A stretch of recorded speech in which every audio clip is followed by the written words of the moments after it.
हे friends, तो आज हम एक्सरसाइज 4.2 का क्वेश्चन नंबर 2 डिस्कस करने वाले हैं। और इस क्वेश्चन के अंदर मुझे कहा गया है कि हमारे एग्जांपल नंबर 1 के अंदर जो प्रॉब्लम्स दी गई थी, मुझे उन प्रॉब्लम्स को सॉल्व करना है। सो फ्रेंड्स, हमारे एग्जांपल 1 के अंदर ये 2 प्रॉब्लम्स गिवन थी और इन दोनों ही प्रॉब्लम्स के लिए हमने बहुत इजीली एक-एक क्वाड्रेटिक इक्वेशन बनाई थी। यानी कि फ्रेंड्स, इस क्वेश्चन के अंदर मुझे उन्हीं दो क्वाड्रेटिक इक्वेशंस को सॉल्व करना है। तो चलिए फ्रेंड्स, सबसे पहले मैं आपको ये रिवाइज करवा देता हूं कि इन दोनों ही सिचुएशंस के लिए आखिर हमने किस तरीके से क्वाड्रेटिक इक्वेशंस बनाई थी, और फिर हम एक-एक करके उन दोनों ही क्वाड्रेटिक इक्वेशंस को सॉल्व करके इन दोनों ही प्रॉब्लम्स का सॉल्यूशन भी फाइंड आउट करेंगे। तो चलिए फ्रेंड्स, शुरू करते हैं हमारे फर्स्ट पार्ट के साथ। फ्रेंड्स, फर्स्ट पार्ट के अंदर मुझे कहा गया है कि हमारे पास दो लोग हैं जो कि है जॉन और जीवंती, और इन दोनों के पास मिलाकर 45 मार्बल्स हैं। तो हमने क्या किया, हमने लेट कर लिया कि हमारा जॉन है उसके पास x मार्बल्स हैं, तो जो बाकी बचे 45 माइनस x मार्बल्स, इसका मतलब वो जीवंती के पास हैं। इसके बाद इस क्वेश्चन में कहा गया था कि इन दोनों ने ही 5 मार्बल्स लूज कर दिए, यानी कि गुम कर दिए, और गुम करने के बाद जो हमारा जॉन है उसके पास x माइनस 5 मार्बल्स बचे, और जो जीवंती है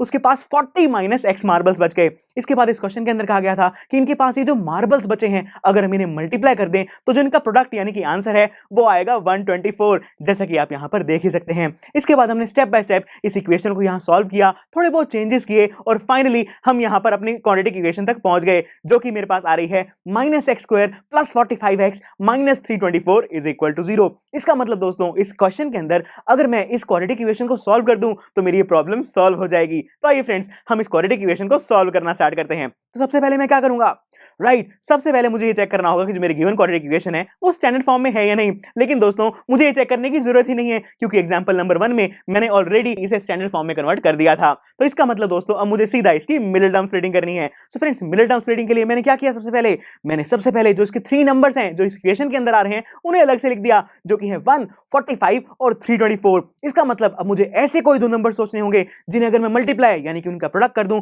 तो मेरी फर्स्ट और थर्ड नंबर यानी कि 1 मल्टीप्लाइड बाय 324, जो प्रोडक्ट आ रहा है = 324, उसके बराबर आ जाए। और अगर मैं उन नंबर्स को ऐड या फिर सब्ट्रैक्ट कर दूं तो मेरी मिडिल टर्म यानी कि 45 आ जाए। सो फ्रेंड्स, जरा सोचिए, ऐसे कौन से नंबर्स हो सकते हैं जिन्हें अगर मैं मल्टीप्लाई करूं तो 324 आए। ये सोचना तो बहुत ही मुश्किल है। चलिए फ्रेंड्स, घबराइए मत, मेरे पास एक बहुत ही इजी तरीका है जिससे हम ऐसे दो नंबर्स फाइंड आउट कर सकते हैं जिन्हें अगर मैं मल्टीप्लाई कर दूं तो मेरे पास 324 आएगा, और अगर मैं उन्हें ऐड या फिर सब्ट्रैक्ट करूं तो मेरे पास मेरी मिडिल टर्म यानी कि 45 आ जाएगी। चलिए फ्रेंड्स, हम उस तरीके को अपनाते हैं यहाँ पर। फ्रेंड्स, मैंने क्या किया, यहाँ पर ये जो 324 है उसके फैक्टर्स बना दिए कुछ इस तरीके से। अब हमें क्या करना है कि हमारे पास ये जो फैक्टर्स आ रहे हैं इन्हें अलग अलग ग्रुप्स में, डिफरेंट ग्रुप्स में डिवाइड करना है, और जो हमारे पास दो नंबर्स आएंगे उनमें ये चेक करना है कि उन्हें ऐड या फिर सब्ट्रैक्ट करके 45 यानी कि मेरी मिडिल टर्म आ रही है या फिर नहीं। सो फ्रेंड्स, मैंने सबसे पहले क्या किया, मेरे फर्स्ट 3 फैक्टर्स जो कि है 2, 2 और 3, उनका एक ग्रुप बना लिया। तो 2 मल्टीप्लाइड बाय 2 = 4, 4 मल्टीप्लाइड बाय 3 = 12, यानी कि जो मेरा फर्स्ट नंबर है वो तो आ गया 12, और जो बाकी 3 फैक्टर्स बचे उन्हें मैंने जब मल्टीप्लाई किया तो मेरे पास आया 27। यानी कि दोस्तों, जब मैं 12 और 27 को आपस में मल्टीप्लाई करूंगा तो मेरे पास 324 तो आ जाएगा। चलिए अब ये देखते हैं कि अगर मैंने ऐड या फिर सब्ट्रैक्ट करूं तो मेरे पास 45 आ रहा है या नहीं। सो फ्रेंड्स, जब मैंने 27 और 12 को ऐड किया तब तो मेरे पास 45 नहीं आया, और जब मैंने इन्हें सब्ट्रैक्ट किया तो भी मेरे पास 45 नहीं आ रहा। यानी कि 12 और 27 तो मेरे पास वो नंबर्स नहीं है जिन्हें अगर मैं मल्टीप्लाई करूं तो 324 आए, और अगर मैं उन्हें ऐड या फिर सब्ट्रैक्ट कर दूं तो मेरी मिडिल टर्म यानी कि 45 आ जाए। चलिए फ्रेंड्स, अब कुछ और ग्रुप्स बना के देखते हैं इनके फैक्टर्स के। फ्रेंड्स, सेकंड ग्रुप में मैंने क्या किया, मैंने मेरे फर्स्ट 4 फैक्टर्स ले लिए जो कि है 2, 2, 3 एंड 3, और जब मैंने इन्हें मल्टीप्लाई किया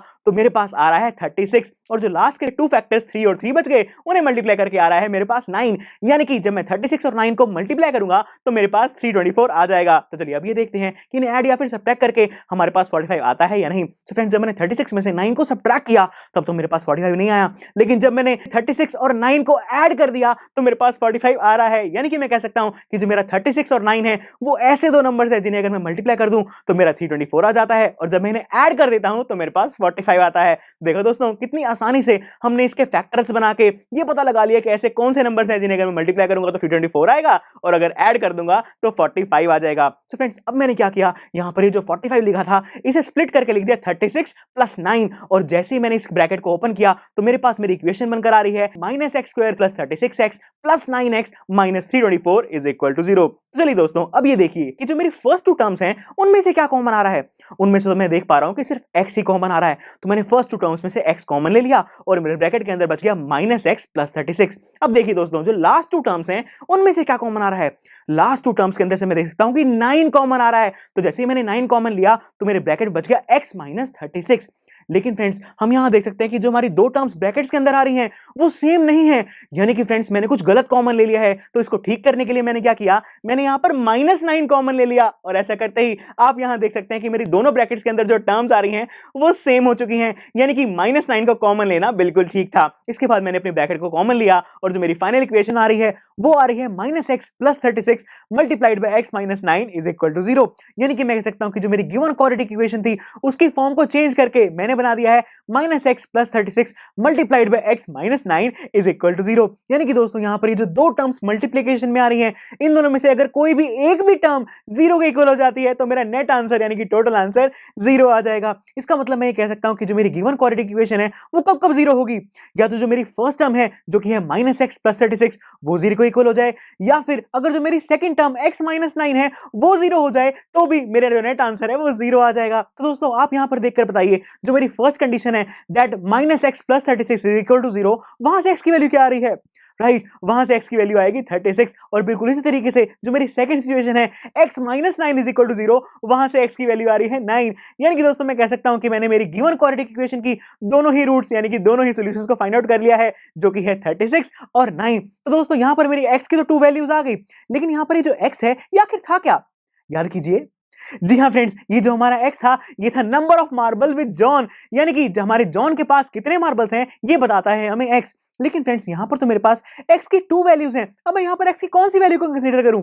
फ्रेंड्स यहां पर मैं x की कोई भी वैल्यू को कंसीडर कर सकता हूं क्योंकि यहां पर मेरे दोनों ही सॉल्यूशंस बिल्कुल ठीक आ रहे हैं। यानी कि दोस्तों चलिए अब मैं सबसे पहले मेरी x की फर्स्ट वैल्यू कंसीडर करता हूं जो कि है x = 36, यानी कि दोस्तों जब मैंने x की वैल्यू को 36 लिया तो मैं यहां देख सकता हूं कि मेरे जॉन के पास क्योंकि x मार्बल्स थे तो मैं कह सकता हूं कि मेरे जॉन के पास 36 मार्बल्स रहे होंगे। लेकिन अगर मैं बात करूं जीवंती के बारे में तो जीवंती के पास 45 - x मार्बल्स थे, तो जैसे मैंने यहां पर x की वैल्यू को 36 सब्स्टिट्यूट किया तो मेरे पास जीवंती के मार्बल्स आ रहे हैं 9, यानी कि मेरे फर्स्ट केस के लिए जो जॉन है उसके पास 36 मार्बल्स थे और जो जीवंती है उसके पास 9 मार्बल्स थे। तो चलिए बिल्कुल इसी तरीके से अब मैं x की वैल्यू को 9 कंसीडर करके देखता हूं कि मेरी क्या सिचुएशन आती है। सो फ्रेंड्स जब मैंने x को 9 कंसीडर किया तो मेरे जॉन के पास क्योंकि x मार्बल्स थे तो जॉन के पास आ गए 9 मार्बल्स, और बिल्कुल इसी तरीके से जब मैंने जीवंती के मार्बल्स को कैलकुलेट किया तो 45 - x के अंदर जब मैंने x की वैल्यू को 9 डाला तो मेरे पास जीवंती के मार्बल्स आ रहे हैं 36, यानी कि दोस्तों जो मेरी सेकंड सिचुएशन है उसके अंदर जॉन के पास 9 मार्बल्स हैं और जीवंती के पास 36 मार्बल्स हैं। तो दोस्तों इसी के साथ हमने जो हमारी फर्स्ट सिचुएशन थी उसे बहुत अच्छे से समझ लिया है। तो चलिए बढ़ते हैं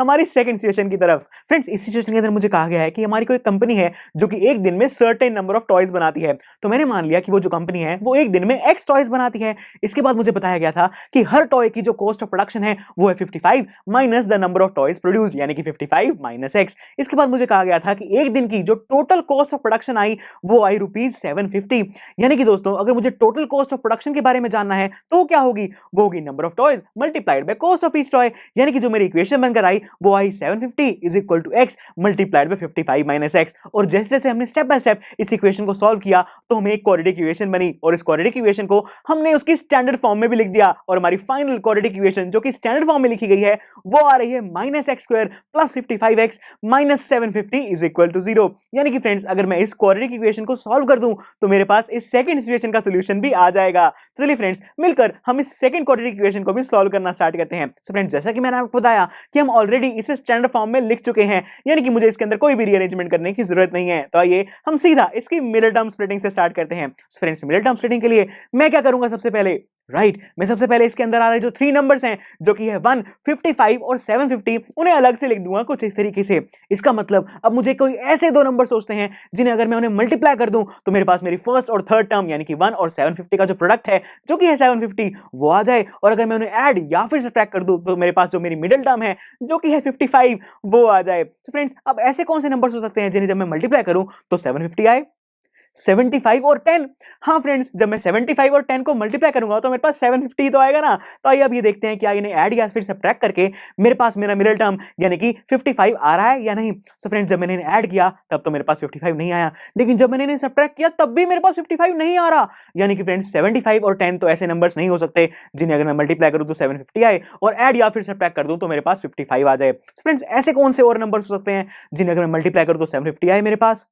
ये सोचना तो बहुत डिफिकल्ट हो रहा है। अब क्या करूं फ्रेंड्स, हाँ फ्रेंड्स, क्यों ना हम फर्स्ट पार्ट की तरह ही इसके अंदर भी 750 के प्राइम फैक्टर्स बना दें और उन फैक्टर्स की ग्रुपिंग करके ये देखें कि हमारे पास जो नंबर्स आ रहे हैं उनका सम या फिर डिफरेंस हमारी मिडिल टर्म यानी कि 55 के इक्वल है या फिर नहीं। तो चलिए दोस्तों, मैंने यहाँ पर जो मेरा 750 है उसके फैक्टर्स बना दिए हैं, जैसा कि आप यहाँ पर देख ही सकते हैं। तो चलिए अब हम इन फैक्टर्स के कुछ ग्रुप बनाते हैं और देखते हैं कि जो हमारे पास नंबर्स आएंगे उन्हें अगर मैं ऐड या फिर सब्ट्रैक्ट करता हूं तो मेरे पास 55 आता है या नहीं। सो फ्रेंड्स, सबसे पहले मैंने क्या किया, मेरे फर्स्ट टू फैक्टर्स 2 और 3 का एक ग्रुप बनाया तो मेरे पास नंबर आया 6। 2 इंटू 3 6 ही होता है। उसके बाद जो बाकी बचे फैक्टर्स हैं यानी कि 5 5 और 5, जब मैंने इनका ग्रुप बनाया तो मेरे पास आ गया 125, क्योंकि 5 मल्टीप्लाइड बाय 5 25 होता है और 25 मल्टीप्लाइड बाय 5 125 होता है। यानी कि जो मेरे पास दो नंबर्स आ रहे हैं वो है 6 और 125। तो चलिए फ्रेंड्स, अब हम ये देखते हैं कि इन्हें ऐड या फिर सब्ट्रैक्ट करने पे हमारे पास जो मिडिल टर्म है यानी कि 55 है वो आती है या नहीं। सो फ्रेंड्स, जब मैंने इन्हें ऐड किया तब तो मेरे पास मेरी मिडिल टर्म नहीं आई, जब मैंने इन्हें सब्ट्रैक्ट किया तब भी मेरे पास 55 नहीं आ रहा।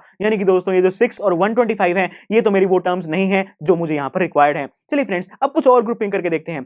इस बार मैंने क्या किया कि मैंने मेरे 2 3 और 5 का एक ग्रुप बना दिया और ऐसा करते ही जो मेरे पास नंबर आ रहा है वो है 30 और जो बाकी बचे हुए हैं 5 और 5, जब मैंने उनका एक ग्रुप बनाया तो मेरे पास आ गया 25। यानी कि दोस्तों, जो मेरे पास 2 नंबर्स आ रहे हैं वो है 30 और 25। तो दोस्तों, जब मैं इन्हें मल्टीप्लाई करूंगा तो मेरे पास 750 तो आएगा ही आएगा। तो चलिए अब ये देखते हैं कि इन्हें ऐड या फिर सब्ट्रैक्ट करने पे मेरे पास मेरा मिडिल टर्म यानी कि 55 आता है या नहीं।